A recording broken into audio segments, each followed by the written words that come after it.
G'day, Monique here. Hey, Pete here. We are out and about in the car, which is where we always like to brainstorm and get ideas. So, we've just been to BNI, the Platinum Group in Newmarket. A lot of fun, great people. And we had a presenter today, a guy called Braden, shout out to you, Braden, who talked about his plumbing and design business. What was super cool about his presentation is that he actually started by talking about his wife and his family and the connection to them. And the whole story around that connection really opened the crowd up to who he was as a human. So it was using stories to connect. And then when he launched into what plumbing schematics look like when he's doing a build, made that information so much easier for us to connect to because we'd already connected to him as a human. He used a story to draw us in, and that's what we love about storytelling, right, Pete? Yes, that's exactly what happened. Yeah, exactly. And we see it in our workshops all the time, that ability for people to tell stories as a way to create a meaningful connection with people. So, Pete, you made a really good point when you got up and spoke this morning. Let's talk about that. Okay, what I said was storytelling is the new features and benefits. Mic drop.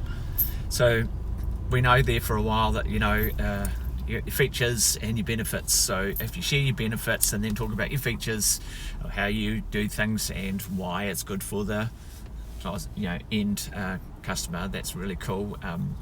You activate the kind of WIFM theory, which is what's in it for me. If I'm wanting to buy from you, I want to hear about a benefit. I think storytelling is the new features and benefits because what happens is that connection. If you can tell a story, you'll be remembered. So today I started and I said, I am a lobster. And imagine throwing me into a boiling pot of water. Your environment definitely would be affecting my environment would definitely be affecting my quality of life. And so that led on from that story into the fact that I was there representing a landscape gardener who will help you organise your environment for you to be peaceful, not to be boiling. So don't be a lobster. That's how I finished it. And everybody cracked up. It was a cool story that connected us, right? Yeah. So I didn't have to tell the benefits or features of what Daryl does. All I did was tell a story. Yep. Shout out Daryl at Landsmiths. We love you. Yeah. So that's an example of just a quick one of how stories can draw people in, and they'll remember Daryl because they'll remember. I'll next time I'll say to everyone, hey, don't be a lobster, and we'll go, ha ha ha, that's right, you told that story, and they'll remember it's Daryl.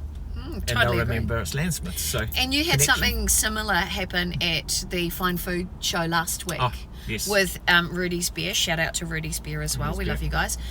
Tell everybody watching about that, because it was a really cool experience that really solidified not having to ever sell, but drawing people in through story. That was like a spoiler alert, really, wasn't it? Okay, go Pete. Oh, absolutely. I had people come up, and by the end of it on day 3, had it all down pat. Because people go, oh, Rudy's Beer, I've heard of that, or can I try the beer? And it's like, yeah, have a beer. Did you know there's a story behind it? And I started talking about the fact that Dr. Rudy saved hops for New Zealand by working on a fungus-resistant strain of hops.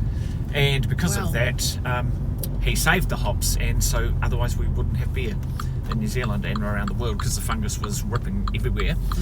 And by the time I'd finished that story, I'd poured them the 3 different tasters of the beer, of the 3 versions, and they said, basically, one person said, hey, look, the beer's really great. I mean, don't get me wrong, I like the beer, but the story was the best. Wow. And then they go, can I get a card? And that's when you go, yep, scan the details off of the QR code and put them in the app.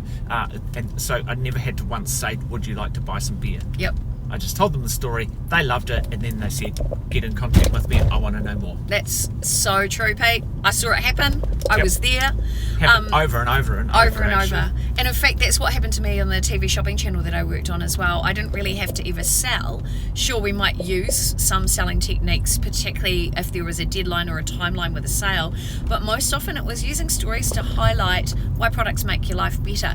I call it the art of unselling, and in fact, spoiler alert, another one. I'm actually releasing a book which is all about stories from my entire life of when I've been able to sell without selling, using stories. If you want to learn how to do it, maybe you should come and see us or join one of our workshops. We'd love you to, and we'd love to explore your brain and your stories and look at how you can connect with people in a much more meaningful way and get those sales across the line. It's all about stories that sell. Absolutely. Stories of the new features and benefits. Thanks, Pete. Nice. See you next time. See you, bye. Bye.